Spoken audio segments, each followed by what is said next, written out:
to my talk. Today I'm going to talk about embracing the uncertainty in our lives. Before this talk, I would like to ask a question.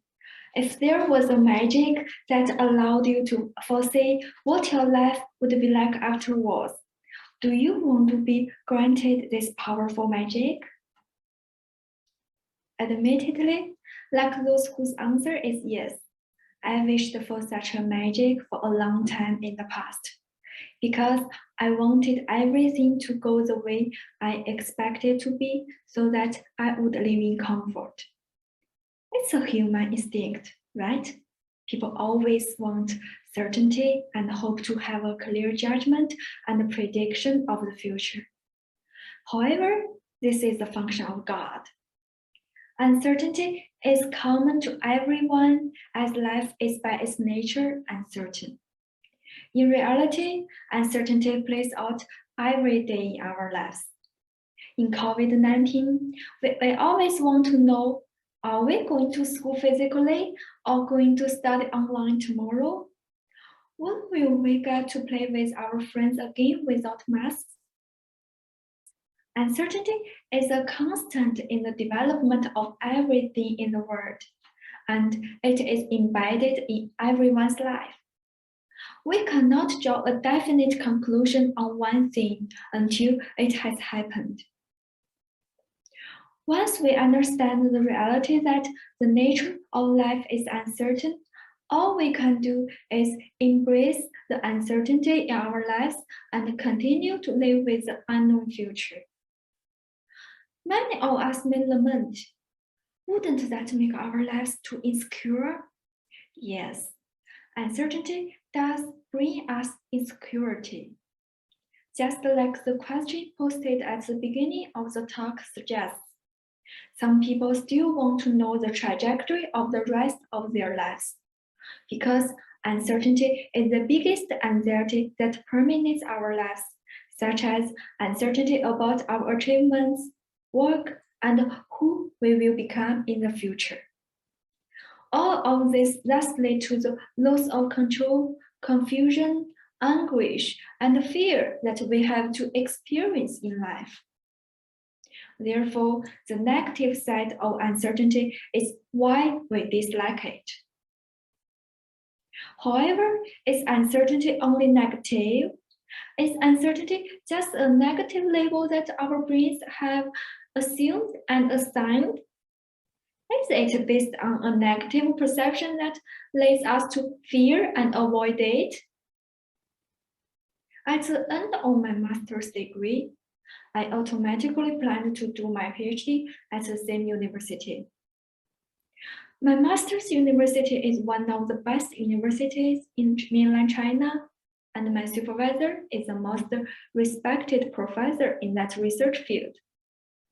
Coming from a rural background, I had never thought of studying out of mainland China because the tuition fees were costly and I didn't have the money. Taking all these considerations into account, I thought that this was the best option for my development at that time. However, it didn't go as expected, and I failed in my application. I felt frustrated and didn't know what to do. One day, my teacher said, "Chan, you could try applying to universities out of mainland. I know that there is a supervisor from Hong Kong U who matches your research interests and is looking for new PhD students." At that point, I had no choice but to go ahead and do my best to apply. Eventually, I was successful. It is a gift that life has given me, isn't it? Therefore, let's rethink. How should we define and understand uncertainty? I would like to define uncertainty as not knowing in which direction things will go. Following this understanding, uncertainty is not necessarily a bad thing. Uncertainty is a two-sided coin. Uncertainty may superficially mean that things are out of our perception, out of control, or out of the norm. But this holds even more opportunities, diversity, challenges, and hope. It brings me to my first suggestion, changing the way we think about uncertainty. What wastes our lives the most is not uncertainty in our lives, but indecision, pain, and complaining in our minds. This causes us to just stand still and even lose the courage and strength to explore. Uncertainty is the fastest way to make progress.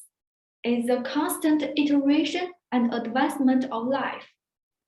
It forces us to think, create new situations, come up with different and better ways of dealing with, and even lead to new possibilities. Going back to the question at the beginning of our talk, if we don't know that we have flexibility in life, we don't have a choice. When we lack optionality, we assume that there seems to be only one answer to the question. When we don't get the right answer, we feel frustrated, adversity, and even punish ourselves. But in fact, the longer we stay in this state, the lower our self-esteem level, the less self-control we have, and the worse we perform. We then get stuck in this negative spiral and start thinking.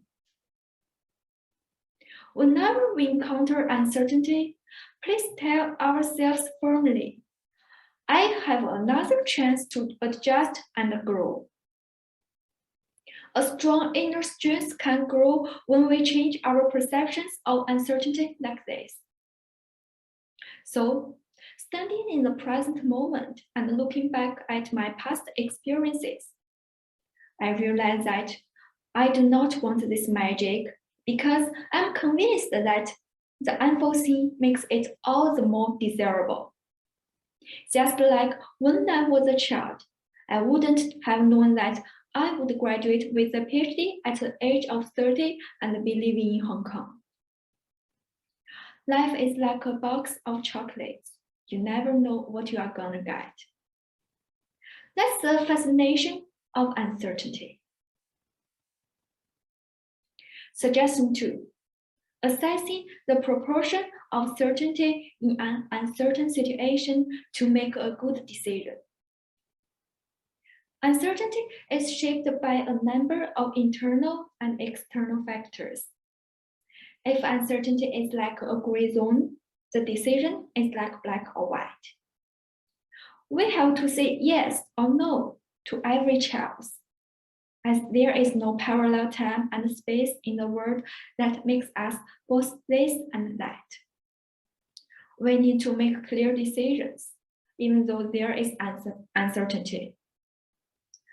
Making good decisions is about finding what you are sure of amid uncertainty, such as your abilities and contextual resources, and putting your strengths to good use. I still remember how much sufferings and struggles I had to endure at the beginning of the epidemic, which left me in a state of great uncertainty. When the pandemic affected me first, I was at home in mainland China for Chinese New Year. In fact, back then, in February 2020, it wasn't even a pandemic. It was still an epidemic. Although I wanted to return back to Hong Kong and complete my Ph.D. study at university, I was so anxious about the virus. Staying at home and not traveling was the safest option, but I also had to finish my study, right? For that, the best option was to go back to Hong Kong, even though the number of virus-infected cases were rising. So I was caught up between these two options, and I was uncertain about what to do. I had to carefully assess my situation to make a good decision. Given that the epidemic was not improving, I decided that the best decision was to return back to Hong Kong, as I will quarantine and take social distancing measures to be safe, and plus I can continue with my study. The uncertainty of epidemic no longer affected me as much, and my life returned to a certain degree of certainty. So, is it scary to live with uncertainty? Not really. If we carefully analyze the uncertain situation we are in, assess the relatively most certain parts of it, and make the most appropriate decisions, then uncertainty will become relative certainty. By doing so, we are no longer manipulated by uncertainty. We can become the protagonists in our lives. Making the right decisions requires us to have sufficient knowledge and skills. It brings me to my third suggestion: gaining knowledge and abilities to change and cope with uncertainty. The aim of improving our knowledge and capabilities is to create and broaden the boundary of security for ourselves. The wider your security boundaries are, the more comfortable you will be in the face of uncertainty, and the easier it will be to deal with the unexpected. Back to this talk. Before giving the talk, I was unsure if I would be able to do well, as I had never given a talk in public before, except for academic presentations at university. In order to cope with this uncertain outcome, I have made a lot of effort. I spent lots of time watching TED videos, studying and imitating other speakers' talks. I asked my friend Shihani to help me, who recently gave a TED talk. I searched online and looked up for books and articles to learn how to tell stories. I practiced a lot because I knew that practice makes perfect. Now, standing here, I'm no longer afraid of this uncertain result because I'm confident that I can do a good job. Just as if you had prepared well before the exam, you wouldn't have been very worried about the uncertain grades, right? When we are knowledgeable and capable enough, we can control more and more uncertain situations. Over time, those uncertainties that are difficult to accept will become lesser and lesser, and certainties will become more and more. Perhaps most of you still don't like uncertainty in your lives, but I hope that you will no longer be afraid of it after this TED Talk. Take these 3 pieces of suggestion with you to accept it and embrace it. Don't let uncertainty rule us, but be the master of uncertainty. By embracing uncertainty, our lives can be enriched and expected.